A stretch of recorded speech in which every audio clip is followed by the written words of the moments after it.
کہ ام المومنین عائشہ صدیقہ کو یہ جواب دیا کہ عائشہ میں نے اس لیے کپڑے کا اہتمام اس طرح کیا، اپنے گھٹنے اور نیچے تک ڈھانپا، الا استحیی منہ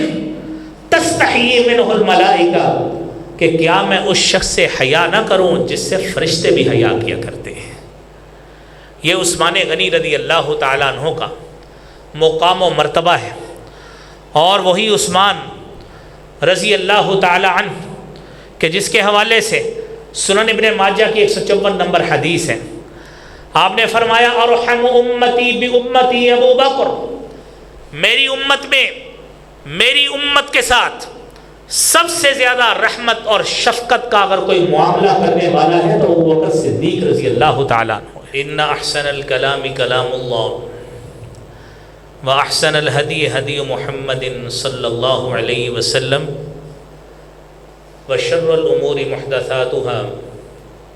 وکل محدثۃ بدعۃ وکل بدعۃ ضلالہ الضلالۃ فی النار۔ اعوذ باللہ السمیع العلیم من الشیطان الرجیم، بسم اللہ الرحمن الرحیم۔ والسابقون الاولون من المہاجرین والانصار والذین اتبعوهم بإحسان رضی اللہ عنہم ورضوا عنہ وأعد لهم جنات تجری تحتها الانہار خالدین فیہا ابدا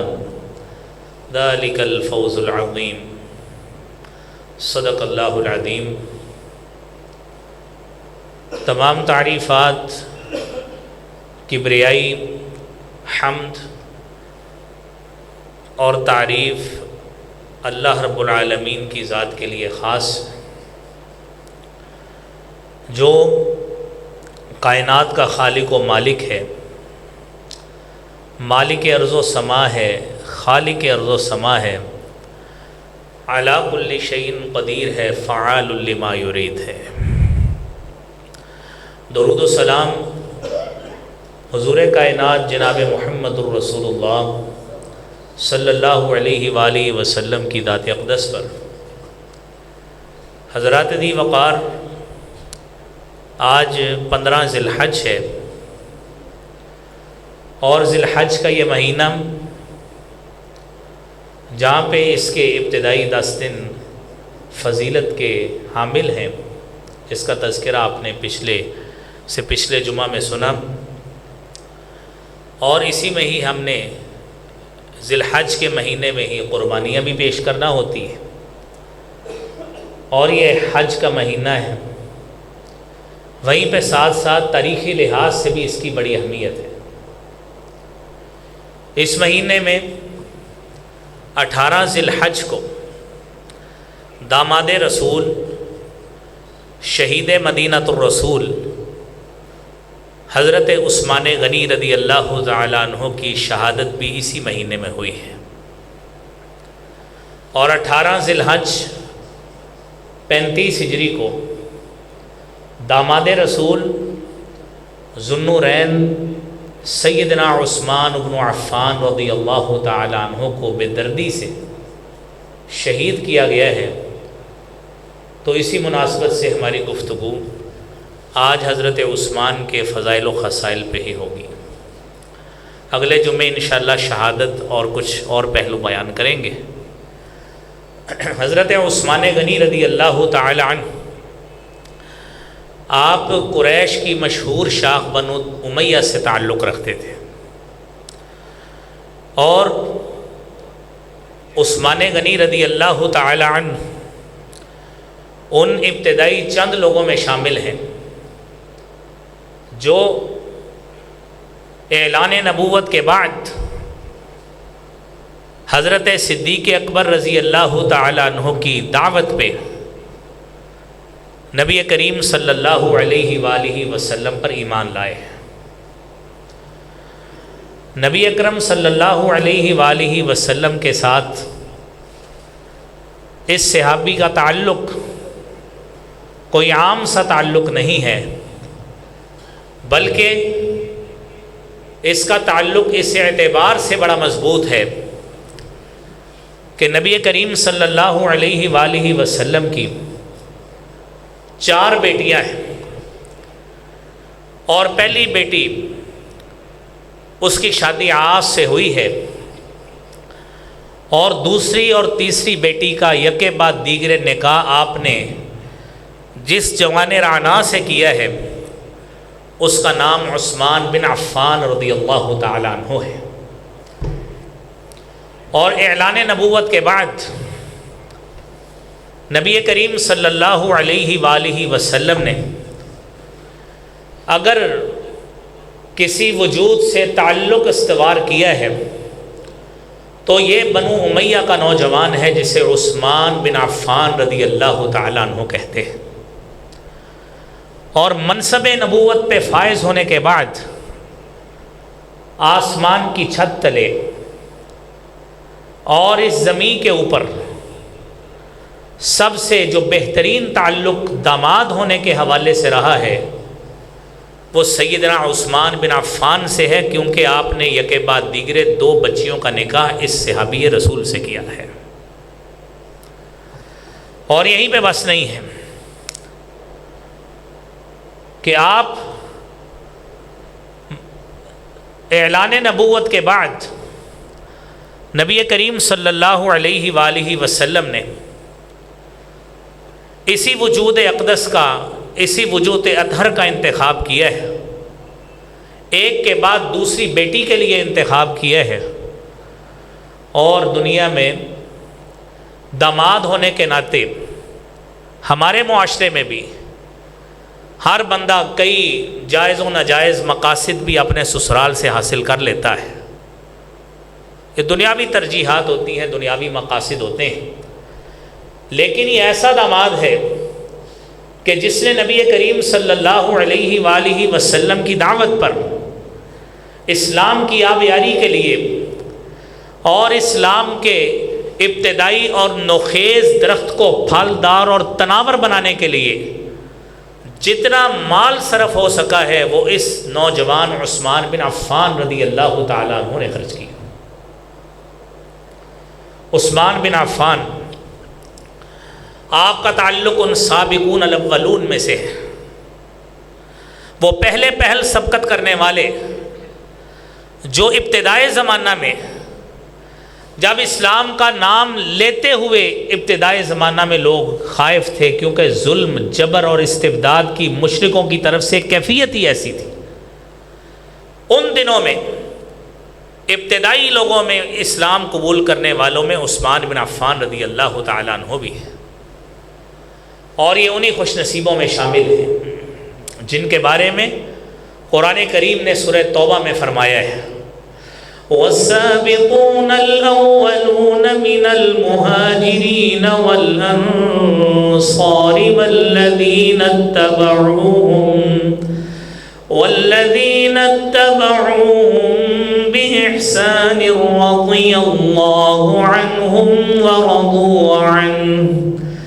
وَأَعَدَّ لَهُمْ جَنَّاتٍ تَجْرِي تَحْتَهَا الْأَنْهَارُ خَالِدِينَ فِيهَا أَبَدًا ذَلِكَ الْفَوْزُ الْعَظِيمُ۔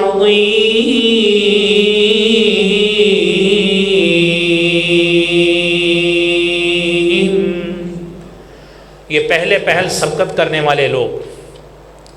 خواہ ان کا تعلق مہاجرین سے ہو، انصار سے ہو، اور میرے بھائیوں یہاں پہ میں یہ بات واضح کرتا چلوں، نبی کریم صلی اللہ علیہ وآلہ وسلم کے یہ صحابی وہ صحابی ہیں کہ جنہیں ہجرت 1 مرتبہ نہیں 2 مرتبہ کرنے کا شرف حاصل ہوا ہے۔ پہلی ہجرت ان کی ہجرت حبشہ ہے، جو ہجرت حضرت عثمان غنی رضی اللہ تعالیٰ عنہ نے نبی کریم صلی اللہ علیہ وآلہ وسلم کی لخت جگر کے ساتھ حبشہ کی طرف کی تھی۔ وقت گزرا، جب ہجرت مدینہ ہوئی ہے تو دوسری ہجرت اسی عثمان بن عفان رضی اللہ تعالیٰ عنہ نے ہجرت کی ہے مدینہ منورہ کی طرف، لہذا 2 ہجرتیں کرنے کا شرف صحابہ میں سے جوڑے کو اگر شرف حاصل ہوا ہے تو یہ عثمان اور اس کی بیوی ہے رضی اللہ تعالیٰ عنہما۔ تو بھائیوں، یہ وہ فضیلت کا پہلو ہے جو آپ نے سنا۔ اور پھر اس کے بعد نبی کریم صلی اللہ علیہ وآلہ وسلم کی ان 4 بیٹیوں میں سے ایک بچی کی شادی تو پہلے ہو چکی، 2 بچیاں اعلان نبوت سے قبل جن کی نسبت آپ نے ابو لہب کے بیٹوں سے کی تھی، اعلان نبوت ہوا، مخالفین کی مخالفت سامنے آئی، رسالت مآب صلی اللہ علیہ وآلہ وسلم نے آپ نے 2 بچیوں کی نسبت ان سے ختم کر دی کہ نبی کی بچیاں دین اسلام کے دشمن کے گھر نہیں جا سکتی، نسبت ختم کر دی۔ اور پھر بھائیوں، یہاں پہ یہ بات بھی سمجھیے کہ فضیلت کی باری جب آتی ہے تو فضیلت کا اظہار کرتے کرتے ہمیں یہ مقصد بھی سمجھنا چاہیے اور یہ نقطہ بھی سمجھنا چاہیے کہ ازواج مطہرات میں رسالت مآب صلی اللہ علیہ وآلہ وسلم نے آپ نے اپنی زوجہ مطہرہ ام المومنین سیدہ عائشہ صدیقہ کے حوالے سے بھی فرمایا تھا فضل عائشہ، کہ عائشہ کی فضیلت میری تمام بیویوں پر اس طرح ہے کہ فضل الثرید علی سائر الطعام، جس طرح سرید کھانے کی فضیلت تمام کھانوں پہ ہوتی ہے، اس طرح میری عائشہ کی فضیلت بھی ہے۔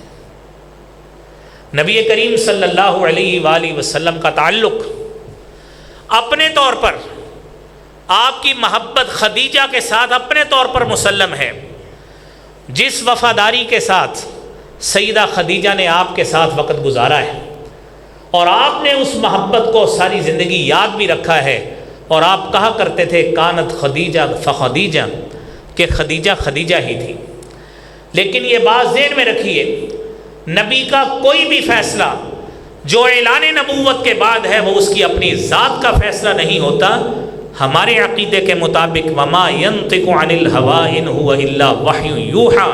وہ اللہ کی طرف سے در حقیقت وہی ہوتی ہے جس کی بنا پہ نبی صلی اللہ علیہ وسلم فیصلہ کرتے ہیں۔ اور ہم یہ سمجھتے ہیں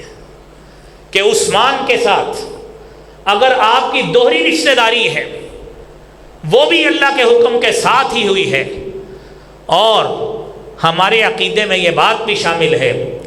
کہ ام المومنین سیدہ خدیجہ رضی اللہ تعالی عنہا کے ساتھ جب آپ کی رشتہ داری بندی تو آپ کی حیثیت محمد بن عبداللہ کی تھی، اور جب آپ کی رشتہ داری، آپ کا جو تعلق ہے خامد اور بیوی کا نکاح والا تعلق، جب سیدہ عائشہ کے ساتھ آپ کا نکاح ہوا ہے تو آپ کی حیثیت محمد بن عبداللہ سے بڑھ کر محمد الرسول اللہ ہو چکی تھی۔ تو یہ نسبت یہ ام المومنین سیدہ عائشہ صدیقہ رضی اللہ تعالی عنہا کو اس اعتبار سے بھی حاصل ہے۔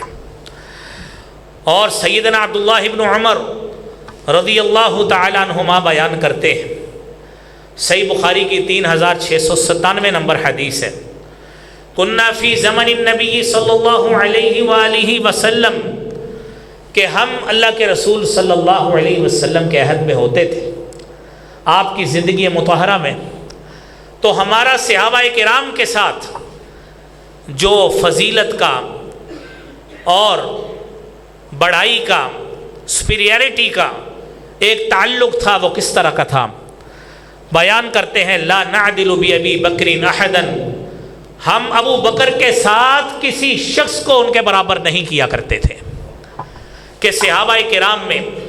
سب سے زیادہ فضیلت کا حامل اگر کوئی شخص ہے تو اس کا نام ابو بکر صدیق رضی اللہ تعالی،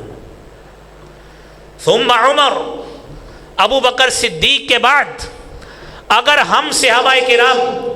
کسی کی فضیلت اور منقبت کے دوسرے نمبر پہ معترف تھے تو وہ عمر بن خطاب رضی اللہ تعالیٰ عنہ تھے۔ اور تیسرے نمبر پر عثمان غنی رضی اللہ تعالیٰ عنہ تھے۔ ثم نترک اصحاب النبی صلی اللہ علیہ وسلم لا نفاضل بینہم، پھر اس کے بعد صحابہ کرام کے مابین ہم کسی کی ترجیح قائم نہیں کرتے تھے، ترجیح اسی اعتبار سے قائم کرتے تھے جو حدیث مبارکہ آپ نے سماعت فرمائی ہے۔ سب سے پہلی فضیلت ابو بکر صدیق کی، دوسری فضیلت عمر فاروق رضی اللہ تعالیٰ عنہ کی، اور فضیلت اور منقبت کے اعتبار سے اگر تیسرا کوئی شخص ہے تو اس کا نام عثمان بن عفان رضی اللہ تعالیٰ عنہ ہے۔ اور نبی کریم صلی اللہ علیہ وآلہ وسلم اپنی زندگی میں حضرت عثمان بن عفان رضی اللہ تعالیٰ عنہ کو اللہ رب العالمین نے جس طرح آپ کو مطلع فرمایا، اور اس وحی کی بصیرت کی روشنی میں صحیح مسلم کی 50 نمبر حدیث ہے، صحابی رسول بیان کرتے ہیں کہ رسول اکرم صلی اللہ علیہ وآلہ وسلم پہاڑ پر موجود تھے، حرا پہ موجود تھے، تو آپ احد پہ موجود تھے۔ آپ صلی اللہ علیہ وسلم نے جب پہاڑ کو ہلتے ہلتے محسوس کیا، آپ نے فرمایا اسکن احدن،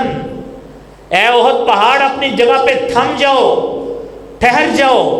فإن علیک نبی، آپ کے اوپر ایک نبی ہے، وصدیق، اور ایک صدیق ہے، وشہیدان، اور مستقبل میں شہید ہونے والے 2 صحابی بھی ہیں۔ اور تاریخ نے اس بات کو ثابت بھی کیا کہ صحابہ کرام میں سے عثمان غنی رضی اللہ تعالیٰ عنہ کی جو شہادت ہوئی ہے، جتنی مظلومانہ، جتنی درد مندانہ، خلیفہ ہونے کے ناطے، امیر المومنین ہونے کے ناطے، اور پوری ریاست کے حکمران ہونے کے ناطے، طاقت ہونے کے باوجود، سارا اختیار ہونے کے باوجود، ساری فوج کی قوت اور کمان اپنے ہاتھ پہ ہونے کے باوجود ذرہ برابر بھی طاقت کا استعمال نہیں کیا، سارے مظالم کو، سارے اتہامات کو برداشت کر کے اپنی جان کا نذرانہ پیش کر دیا اللہ رب العالمین کی خاطر۔ لیکن خود فرمایا میں ایسا شخص نہیں بننا چاہتا جو مدینہ الرسول میں، نبی کے اس شہر میں اپنی خلافت کی خاطر، اپنی حکومت کی خاطر خون بہا کرا دے۔ میں ایسا شخص نہیں بننا چاہتا، اپنی جان پیش کر دی، لیکن مدینہ الرسول کے امن کے حوالے سے کوئی سمجھوتا نہیں کیا۔ لائیے ایسی مثال، حکمران اپنی طاقت کے نشہ میں تخت و تاراج کر دیتے ہیں، مخالفین کا خون بہا دیتے ہیں، نسل در نسل دشمنیاں چلتی ہیں، اور کیا کچھ اپنے اقتدار کے نشے میں آ کر دنیا کیا کچھ نہیں کرتی ہے۔ لیکن یہ مظلوم مدینہ، اس کا احوال بھی سنیے، اس کی فضیلت بھی سنیے، اور اس کے حوالے سے اپنے آپ کو، اپنے ضمیر میں، اپنے دل و دماغ میں عثمان بن عفان رضی اللہ تعالیٰ عنہ کی فضیلت کو بھی محسوس کیجئے گا کہ آیا یہی عثمان بن عفان ہے کہ آیا کوئی حکمران ہونے کے ناطے، اختیار ہونے کے باوجود اتنا بے بس اور لاچاری کے عالم میں بھی کوئی جان دیتا ہے؟ تو تاریخ میں ایک ہی نام نظر آئے گا جس کا نام عثمان بن عفان رضی اللہ تعالیٰ۔ میرے محترم بھائیوں، آپ نے عثمان بن عفان کے حیا کے حوالے سے علماء سے احادیث سنی بھی ہوں گی، اور اسی منبر پر حضرت قاری صاحب رحمۃ اللہ علیہ 20 سال، دہائیوں تک وہ صحابہ کرام کی فضیلت اور منقبت کے حوالے سے، بالخصوص ان کا جو پسندیدہ موضوع عثمان بن عفان کے حوالے سے، سیدنا عثمان کے حوالے سے، اور ام المومنین سیدہ عائشہ صدیقہ کے حوالے سے جو ہوتا تھا، آپ نے کثرت کے ساتھ اس کو سماعت بھی فرمایا۔ احادیث میں لا تعداد احادیث ہیں جو عثمان کے فضائل و خصائل سے بھری ہوئی ہیں، اور آپ کی معصومیت کی مثالوں سے بھری پڑی ہے، آپ کی مالی قربانیوں کی لازوال داستانوں سے بھری پڑی ہے، اور آپ کی نبی کریم صلی اللہ علیہ وآلہ وسلم کے ساتھ وفاداری اور دین اسلام کے ساتھ وفاداری سے تاریخ بھری پڑی ہے۔ یہ مثالیں چند ایک آتی ہیں، آپ سماعت فرما لیجئے۔ ام المومنین سیدہ عائشہ صدیقہ رضی اللہ تعالی عنہ خود بیان کرتی ہیں، صحیح بخاری کی 2402 نمبر حدیث ہے، گھر میں موجود صحابہ کرام آتے گئے، دو مختلف حدیث ہیں اس حوالے سے، ملتی جلتی ہیں، آپ ایک سماعت فرما لیجئے۔ گھر میں موجود ہیں اور آپ علیہ الصلاۃ والسلام نے چادر آپ کے جسم پہ موجود اور چادر اوپر گھٹنوں تک تھی۔ صحابی آئے، ابو بکر صدیق آئے، اور راوی کہتے ہیں یہ ضروری نہیں ہے کہ ایک ہی دن کا واقعہ ہو، مختلف اوقات پہ بھی ہو سکتا ہے کہ ایک موقع ایسا آیا ابو بکر صدیق آئے، آپ ویسے ہی بیٹھے رہے، پھر عمر فاروق آئے، آپ ویسے ہی موجود رہے، اور عثمان غنی آئے۔ یہ بعد میں عائشہ صدیقہ رضی اللہ تعالی عنہا نے پوچھا، یا رسول اللہ صلی اللہ علیہ وآلہ وسلم ما لی لم ارک فزعت لی ابی بکر وعمر رضی اللہ تعالی عنہما۔ اللہ کے رسول صلی اللہ علیہ وسلم، میں نے آپ کو دونوں کی مرتبہ ایک مرتبہ بھی نہیں دیکھا کہ آپ کسی کی آمد سے اتنا چوکنا ہوئے ہوں اور پھر اس حوالے سے، پردے کے حوالے سے اتنا اہتمام کیا ہو، کما فزعت لعثمان، جس طرح آپ نے عثمان غنی رضی اللہ تعالیٰ عنہ کے حوالے سے اہتمام کیا ہے۔ تو نبی کریم صلی اللہ علیہ وسلم نے فرمایا، ان عثمان رجل حیی، عثمان ایسا باحیا آدمی ہے، وانی خشیت ان اذنت له علی تلک الحال الا یبلغ الی فی حاجتہ، اور مجھے یہ بات محسوس ہو رہی تھی کہ اگر میں بھی پہلی حالت میں اسی طرح ہی رہتا اور ان کو اسی کیفیت میں اجازت دے دیتا تو اپنی ضرورت کے بارے میں وہ مجھ سے کوئی بات اس کیفیت میں نہیں کر سکتے۔ اور دوسری حدیث میں موجود ہے کہ ام المومنین عائشہ صدیقہ کو یہ جواب دیا کہ عائشہ، میں نے اس لیے کپڑے کا اہتمام اس طرح کیا، اپنے گھٹنے اور نیچے تک ڈھانپا، الا استحیی منہ تستحیی منہ الملائکہ، کہ کیا میں اس شخص سے حیا نہ کروں جس سے فرشتے بھی حیا کیا کرتے ہیں۔ یہ عثمان غنی رضی اللہ تعالیٰ عنہ کا مقام و مرتبہ ہے، اور وہی عثمان رضی اللہ تعالیٰ عنہ کہ جس کے حوالے سے سنن ابن ماجہ کی 154 نمبر حدیث ہے، آپ نے فرمایا، ارحم امتی بامتی ابو بکر، میری امت میں، میری امت کے ساتھ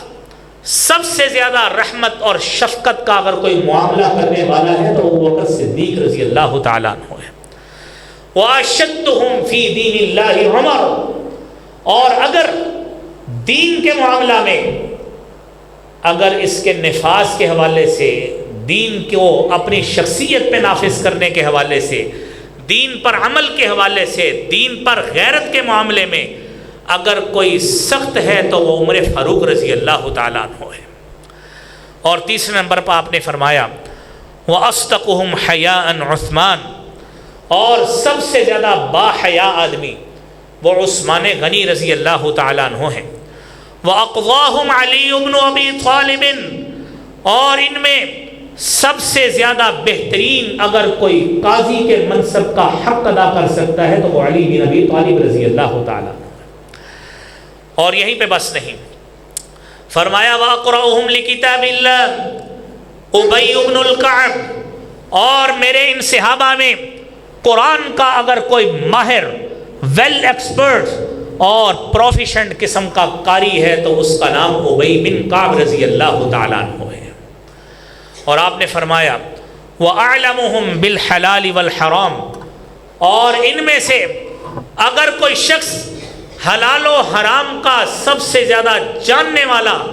اور اہتمام کرنے والا ہے تو معاذ بن جبل ہے رضی اللہ تعالی عنہ۔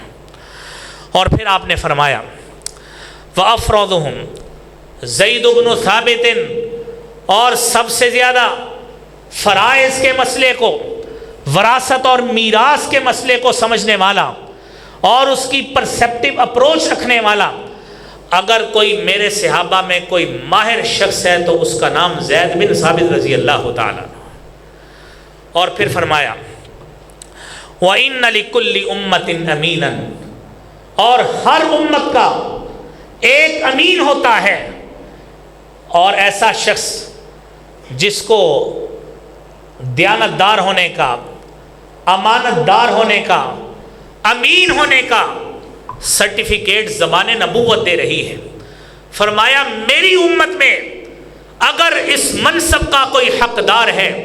تو وہ ابو عبیدہ بن جراح رضی اللہ تعالیٰ عنہ ہے۔ گویا صحابہ کرام کی فضیلت اور ان کی منقبت کے حوالے سے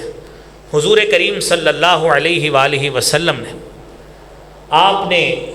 گاہے بگاہے مختلف یہ چیزیں فرمایا کرتے تھے۔ جس صحابی کو کسی کی فضیلت آپ نے بیان کرنا ہوتی، اس کے عمل کو دیکھ کر، اس کی کمٹمنٹ کو دیکھ کر، اس کی دین سے وابستگی کو پا کر، آپ کئی مرتبہ کئی صحابہ کرام کی کبھی انفرادی اعتبار سے، کبھی اجتماعی اعتبار سے آپ ان صحابہ کی فضیلت بھی بیان کیا کرتے تھے۔ اور میرے بھائیوں، حضرت عثمان غنی رضی اللہ تعالیٰ عنہ یہ وہ صحابی ہیں جب نبی اکرم صلی اللہ علیہ وآلہ وسلم نے قرآن کی کتابت کی باری آئی تو عثمان بن عفان وہ صحابی ہیں جنہوں نے سب سے پہلے مفصل صورتوں کی، اور مفصل صورتیں قرآن کریم میں ان صورتوں کو کہتے ہیں جو سورہ حجرات سے لے کر سورۃ الناس تک ہیں، اور ان میں طوال مفصل ہیں، اوساط مفصل ہیں، اور قصار مفصل ہیں، سورہ حجرات سے لے کر آخر تک۔ عثمان غنی وہ صحابی رسول ہیں جنہوں نے قرآن کریم کی ان مفصل صورتوں کی کتابت اپنے ہاتھ سے خود فرمائی ہے۔ سب سے پہلے صحابی قرآن کی کتابت اپنے ہاتھ سے کی۔ اور میرے بھائیوں، یہ مصنف ابن ابی شیبہ کی حدیث ہے 37,690۔ بات کرنے کا مقصد یہ ہے کہ صحابہ کرام کی ہر اعتبار سے اپنی اپنی خدمت ہے، اپنی اپنی وابستگی ہے، اپنی اپنی فضیلت کا پہلو موجود ہے، لیکن یہ دوہری جو فضیلت ہے، دوہری فضیلت کا حامل اگر کوئی شخص ہے تو وہ عثمان غنی رضی اللہ تعالیٰ عنہ ہے۔ عثمان میرے بھائیوں وہ صحابی ہے، وہی صحابی مدینہ منورہ میں ہم نے تو جب دوسری تیسری کلاس میں ہوتے تھے اسکول میں پڑھتے تھے، اس میں حضرت عثمان کے حوالے سے وہ بیر روما کی کہانی پڑھی۔ آج کتب احادیث پہ پڑھتے ہیں، اور کتب احادیث پہ پڑھ کر اس بات پہ مہرے تصدیق ثبت ہوتی ہے کہ عثمان غنی وہ صحابی ہیں جنہوں نے اہل مدینہ کے لیے میٹھے پانی کا کنواں بھی خرید کے دیا تھا۔ اور آپ صلی اللہ علیہ وسلم نے فرمایا تھا مَن یبتاع بئر رومۃ، جو شخص اس کنویں کو خریدتا ہے میں کیا کروں گا، میں غفر اللہ لہ، میں اللہ سے دعا کرتا ہوں، امید ہے اللہ تعالیٰ اس کو معاف فرما دیں گے۔ اس کام کے لیے بھی عثمان غنی رضی اللہ تعالیٰ عنہ ہی سامنے آئے۔ جب باغیوں نے محاصرہ کیا آخری دنوں میں، حضرت عثمان رضی اللہ تعالیٰ عنہ اوپر مخاطب ہوئے جا کے، اور کہنے لگے انشدکم اللہ، میں تمہیں اللہ کی قسم دیتا ہوں، ولا انشد الا اصحاب النبی صلی اللہ علیہ وسلم، اور میں یہ قسم صرف اصحاب رسول کو یہ دیتا ہوں کہ الستم تعلمون، کیا تم جانتے نہیں ہو ان رسول اللہ صلی اللہ علیہ وسلم قال، کہ اللہ کے رسول صلی اللہ علیہ وسلم نے یہ بات فرمائی تھی من حفر رومۃ فلہ الجنہ، جس شخص نے یہ بیر روما کھدوایا، اس کا اہتمام کیا، اس کے لیے جنت کی بشارت ہے۔ فحفرتها، تو اس کا اہتمام میں عثمان رضی اللہ تعالیٰ عنہ نے ہی کیا تھا۔ میرے بھائیوں، مالی قربانی کی باری پیش آتی ہے۔ جنگ تبوک کا موقع ہے، 9 ہجری کی بات ہے، یہی عثمان غنی رضی اللہ تعالیٰ عنہ ہے۔ نبی کریم صلی اللہ علیہ وسلم نے رومیوں کے خلاف، روم کی طاقت کے خلاف آپ نے اپنا لشکر اور جیش اس کو میرے بھائیوں تیار کرنا شروع کیا۔ مسجد نبوی کا یہ وہاں کا واقعہ ہے، اور یہ بات ذہن میں رہے کہ جب مسجد نبوی کی بھی باری آتی ہے تو مدینہ منورہ میں آنے کے بعد سب سے پہلے جو ایک باغ کی جگہ تھی، رسالت مآب صلی اللہ علیہ وآلہ وسلم نے، آپ نے جب مسجد کی خواہش کا اظہار کیا، آج جس جگہ پہ مسجد نبوی ہے اس کی سب سے پہلی جگہ کی پیمنٹ حضرت عثمان غنی رضی اللہ تعالیٰ عنہ نے کی تھی۔ کچھ وقت گزرا، کچھ سال گزرے، وسعت کی ضرورت پیش آئی۔ آپ نے کہا کہ 2 یتیم بچے ہیں، ان سے کون جگہ لے کے دے گا، کون جگہ لے کے دے گا؟ تو پہلی مرتبہ جو جگہ خریدی گئی اس وقت حضرت ابو بکر صدیق نے دی، اور جب ایکسٹینشن کی باری آئی ہے پہلی وسعت کی، وہ جگہ حضرت عثمان غنی رضی اللہ تعالیٰ عنہ نے اپنی جیب سے وہ جگہ کے پیسے ادا کیے۔ جیش اسرا کی باری آئی، آپ تصور یہ ذہن میں لائیں کہ جب ہماری فصل کاشت ہو رہی ہو گندم کی، اور سارا کسان اس طرف لگے ہوں، سارے کسان، آپ اس وقت انہیں دیہڑی دار مزدوریوں پہ بھی بلائیں تو وہ نہیں آتے، کہتے ہیں ہماری کاشتکاری چل رہی ہے۔ بعینی ہی جیش الاسرا کا موقع بھی ایسا ہی تھا۔ ایسے ہی موقع پر آپ نے 2 لاکھ رومیوں کے مقابلے میں 30,000 کا لشکر تیار کیا، 30,000 نفوس پر مشتمل، لیکن مالی اعتبار سے کوئی وسائل نہیں ہے۔ ایک طرف یہ کیفیت، دوسری طرف مال نہیں ہے، اوپر سے کٹائی کے دن ہیں، گرمی کا موسم ہے، ہر طرح کی الم اور شدت کی کیفیت۔ عثمان غنی رضی اللہ تعالیٰ عنہ جاتے ہیں، اور یہ وہی موقع ہے جب ابو بکر صدیق اپنا گھر کا سارا سامان لے آئے، عمر فاروق گھر کا آدھا سامان لے گئے، عثمان غنی آئے، نبی کریم صلی اللہ علیہ وآلہ وسلم کو 100 اونٹ پیش کیے، سامان سے لدے ہوئے، سامان سے لدے 100 اونٹ پیش کیے۔ آپ نے اس موقع پہ خوشخبری دی، عثمان فی الجنہ، کہ عثمان جنت میں جائے گا۔ آپ نے 100 اونٹ اور پیش کر دیے۔ آپ نے پھر خوشخبری دی، 900 اونٹ دیے، 9 مرتبہ اسی موقع پر زبان نبوت نے عثمان غنی کو جنت کی بشارت دی ہے۔ 70 گھوڑے سامان سے لدے دیے، اور لڑنے کے لیے ہتھیار بھی دیے، اور پیسوں کی ضرورت تھی، 1000 سونے کی اشرفیہ بھی رسالت مآب صلی اللہ علیہ وسلم کے قدموں میں نشاور کر دی۔ نبی کریم صلی اللہ علیہ وسلم، آپ اپنے پاس جو کپڑا تھا اس کپڑے میں آپ وہ جو اشرفیہ تھی اس کو ایسے ایسے ساتھ ہلا بھی رہے تھے، اور ساتھ ساتھ یہ بات فرما رہے تھے، ما ضر عثمان ما عمل بعد اليوم، آج کے بعد عثمان جو عمل بھی کرے گا جنت میں جانے کے لیے اس کا یہی عمل کافی ہے۔ یہ عثمان غنی رضی اللہ تعالیٰ عنہ۔ اور میرے بھائیوں، عثمان غنی رضی اللہ تعالیٰ عنہ نے، وہی عثمان ہے۔ ہمیں سچی بات ہے، دنیا میں کوئی شخص اگر یہ بات کہہ دے کہ آپ یہ کام کر لیں آپ کو فلاں جو ہے وہ چیز مل جائے گی، بندہ وہ کام کر کے ایسا پر امید ہو کے بیٹھتا ہے، پھر اس کے لیے اس کے بعد کوئی ہیلا نہیں کرتا کہ مجھے ایک وعدہ ہے میں وہی کام پہ میرا سارا گزر بسر چل جائے۔ عثمان نے ایسا نہیں کیا۔ عثمان نے نمازیں پڑھنا نہیں چھوڑی، عثمان نے روزہ رکھنا نہیں چھوڑا، فرضی تو کیا نفلی روزے بھی نہیں چھوڑے۔ اور آخری دن جب عثمان غنی کی شہادت ہوئی ہے، عثمان غنی تو اس دن بھی روزے کے ساتھ تھا۔ عثمان غنی نے تلاوت قرآن نہیں چھوڑی،